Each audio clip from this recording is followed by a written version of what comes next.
Congratulations! You're about to participate in one of the most important tools in our democracy. Hi, I'm Janet Dominitz, Executive Director of MassPIRG. This fall, you'll join thousands of other volunteers around the state, collecting 100,000 signatures, all to get the updated bottle bill on the ballot. MassPIRG is here to tell you about some very important rules that need to be followed in order to get the signatures of registered voters on this petition. We can't emphasize this enough. These rules are really important. Make sure to download from MassPIRG's website our guide to petitioning and attend a training if you can. Now, on to the rules.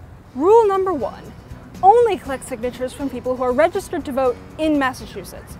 Super simple, but super important. Rule number 2, don't make any extra marks on the front or back of the petition sheet.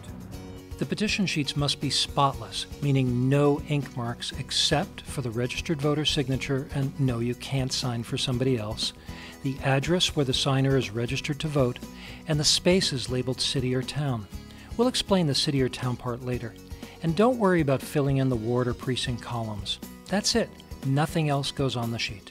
No test marks, no underlining, no highlighting, no page numbers, no initials, no telephone numbers, no number of signatures collected, no extra marks anywhere on either side of the petition sheet. Of course, you want to make sure that you're keeping track of how many signatures you're collecting, but you can't do it by making a mark on the petition sheet.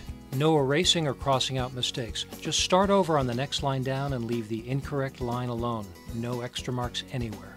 Even if the signer just tests a pen anywhere on the petition sheet, and some will try, that will disqualify all the signatures on that page.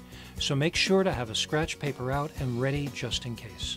Remember, the pen only hits the page for the signature field, the address field, and the fields labeled city or town.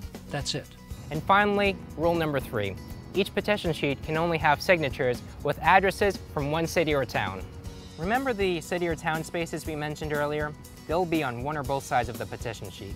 In those spaces, you only write in the city or town that will correspond to all the addresses on that petition sheet. So, for example, if you write down Boston, then all the signatures on that petition sheet must only be from people registered to vote in Boston. But what if I meet someone who's registered to vote in Brookline and they really want to sign, but the only petition sheets I have are all marked Boston?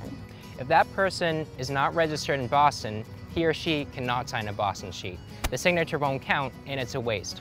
But this is a good place to remind you to bring along blank petition sheets so you can easily start a new one for a different city or town. So in your case, you could just start a new Brookline sheet and take that Brookline signature. Okay, but what if they just moved to Boston from Brookline and forgot to update their voter registration? Can't they still sign the Boston sheet if they live in Boston and then tell you they'll update their information later?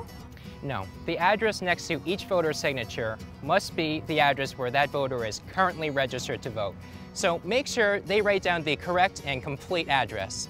Okay, let's review. Rule number 1, only collect signatures from people who are registered to vote in Massachusetts.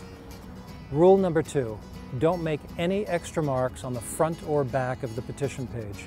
The pen only hits the page on the signature field, the address field, and the field labeled city or town. Rule number 3, each petition sheet can only have signatures with addresses from the city or town written in that sheet's city or town field. So if you fill in Boston, all your signatures must be from people registered to vote in Boston. Now let's give you an idea of what gathering signatures is all about. Try to petition in places where most of the people you run into are from the town you're in, like outside supermarkets or a post office. Remember, we don't have a lot of time to collect tens of thousands of signatures, so avoid lengthy debates about the issue. You'll get more signatures if you just move on to the next person who's willing to sign. Don't forget to smile and say thank you, even if they don't sign. Have fun and let's go! Hi, will you sign my petition to increase recycling in the state? Sure, what is this? Great, what town are you registered to vote in? Natick. Natick, great. Let me get my Natick petition sheet. Your signature will help us get a question on next November's ballot to update the bottle bill to include water and sports drinks. Great, thanks. When you're done for the day, make sure to stay organized by keeping your petition sheets alphabetized by city or town in a file folder, like this one. And make sure to report back the number of signatures you collected to whatever organization you're affiliated with. Thanks for the great tips and for helping us out with those really important rules. I want to remind everyone to bring plenty of water, clipboards, pens, and to wear appropriate clothing.